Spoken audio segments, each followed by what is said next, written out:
Hello students. So we are dealing with Unit 6 Babar Ali.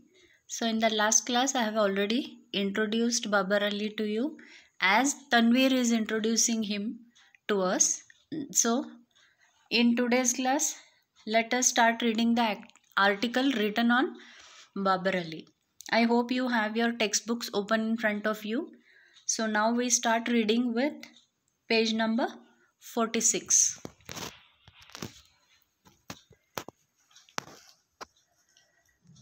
Babar wakes up every morning at 7 and starts his day by doing some household chores. Then he takes an auto rickshaw first and later walks 5 kilometers to the Qasim Bazar Raj Govinda Sundari Vidyapeeth, where he is a class 12th student. Babar is the thin and gangly boy who sits in the middle of the front row. Studious, smart, and austere in his blue and white uniform, Babar is a model student. He is also the first member of his family to get a proper education. In school, he is an ideal student, but it is what he does after his school hours that intrigues the entire world. So, Babar is a very simple, austere means simple, thin, tall boy who wears neat, clean uniform and is a student of 12th standard. So he gets up early in the morning, helps his parents to do some household work, and then he walks a distance of 5 kilometers to reach his college or school where he is studying in 12th standard. When every other teenager goes running off to the playground and gets busy with football, cricket and other sports, Babar makes his way to an afternoon school where he is the headmaster of a school of 800 students. So what here the author is telling us that in the age of Babar, that is 16-17 age, just like you people are, boys or youngsters of your age tend to play games and engage themselves in recreational activities. So after the 12th standard classes are over, all other classmates of Babar Ali rush to the playground and play the game of their choice. But Babar is different from all of them. How? Because instead of playing games on the playground, immediately after his own classes are over, he goes to a school where he is the headmaster of 800 students in that school. Isn't that something different Babar was doing then? Yes, definitely. That is why he is different from all others. Welcome to Babar Ali's school. Excuse me. It is a dilapidated concrete structure covered in half-tone posters. Inside, in a tiny dank room behind a desk, sits Babar Ali. Behind the office is a gate that opens to Babar's home. This is where rows of poor, unprivileged kids sit under the open blue sky and learn what most children in the modern world pay hundreds of dollars for free. Means under the open blue sky 800 students are learning the same educational material which In our modern society, urban society, in the city places, people are paying hundreds of dollars to learn that educational material that they are learning for free under the guidance of Babar Ali. That is what you should understand here. This is where 800 kids who are deprived from their basic right for education walk miles to learn free of cost the basics and fundamentals of life. So, 800 kids who are deprived from their basic right for education. Right for education is our basic right. Everyone should be educated to the minimum standard. That is what the government says. But some kids do not have the fate of going to school. That is why Babar teaches them for free, so that everyone at least gets the basic education. So let's take a minute over here and think. Think what? While we whine about our allowances and fuss about staying out late, this average boy from a small village is actually helping to make this world a better place. This Babar Ali is striving hard to work for the betterment of the society. He is striving hard so that the poor kids who are unable to go to school for so many reasons, he is trying to give them at least the basic education and trying to make the world a better place.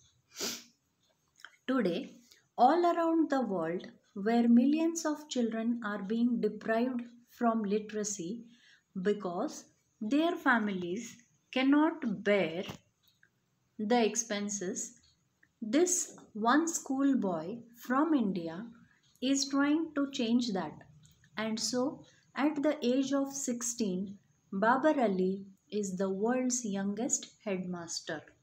Sometimes we have so many facilities, almost all facilities at our fingertip. Still, we have complaints. We don't want to this it that way. We don't want to do it that way. We don't want it in this time. And so many complaints we have even after getting all the luxuries of life.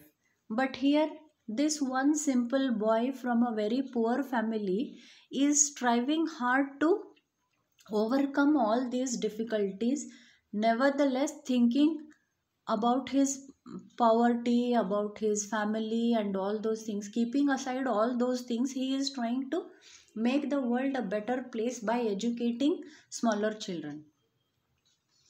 And that is why at the age of 16 he is different from others, because he runs a school where he has 800 students. Excuse me. Babar happens to be one of the fortunate souls in his village. In the Bhapta neighborhood of Gangapur village in West Bengal, Murshidabad, Babar lives with his 3 siblings and his parents in a thatched house which is the size of an average city kitchen. So, his whole house in Murshidabad is as big as only our kitchen portion in the city houses, the author says. And he has 3 siblings. Siblings means brothers and sisters. So, his parents and 3 siblings, they all together live in a small thatched house which is even smaller than our kitchen.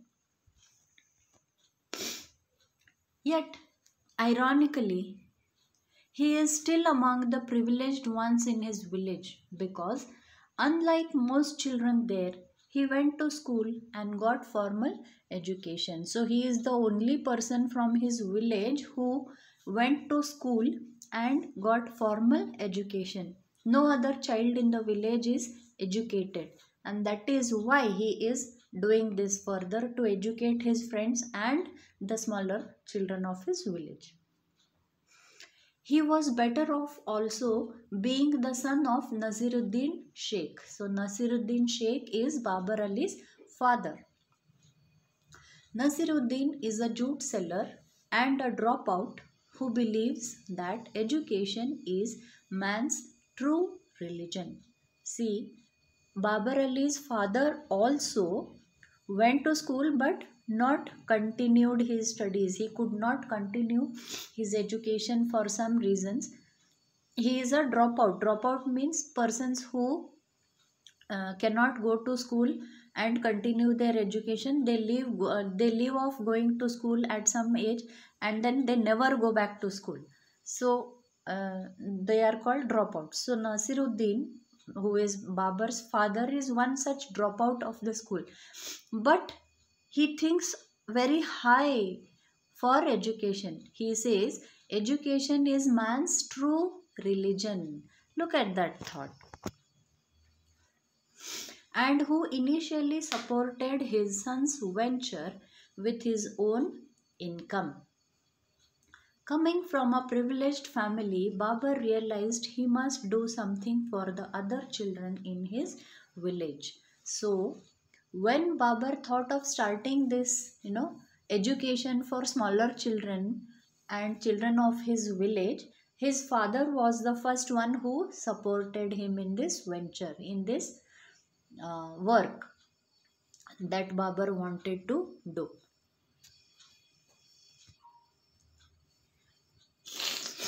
Even though children are provided free education, sending children to school is not entirely free of cost. See, sending children to school is not free of cost. Even if the education is given free, there are so many other things parents have to bear. What are they? Let's say, for example, when you go to a school, you need proper uniform. You need the study materials, say notebooks, textbooks, the writing materials, so many other things that you need during the education process. So all they are costing materials, right? So you cannot say that it is totally free of cost. Although the children are taught for free, they still have to pay for uniforms, books, etc. As I told you. That is why a lot of families cannot afford to send their children to school. Thus, instead of going to school, most of the boys help out their families by working as mechanics,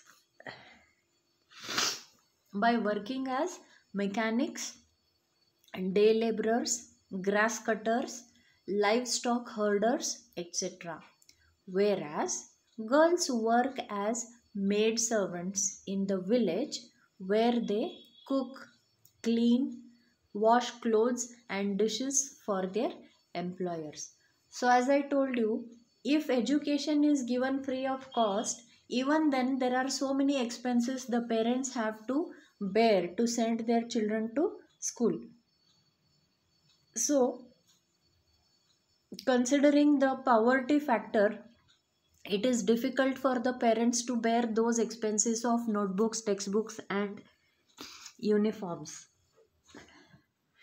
That is why most of the families, drop out their children from the school, and what the boys and girls do, they go to work even at a very small age, and boys take up working in a garage, working as grass cutters or livestock herders. Livestock herd, one who takes the sheep to the mountains to graze and get them back in the evening, so that is livestock herder.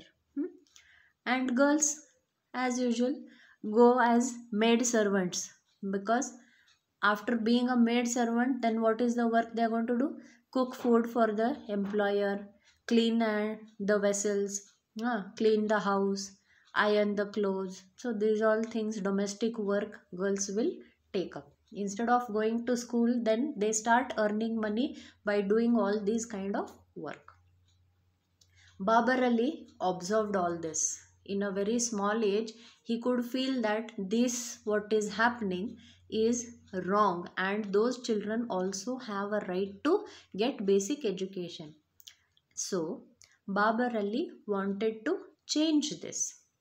That is why he took the initiative of opening his very own school.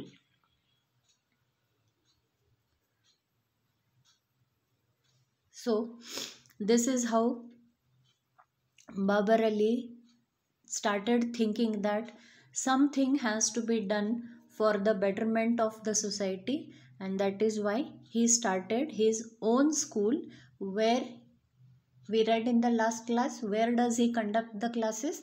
He conducts those classes for poor children in the backyard of his own house. Yes. So we have read two paragraphs from page number 47. The remaining part of the lesson we will read in the next class. Till then, keep reading the lesson. Take care. Bye.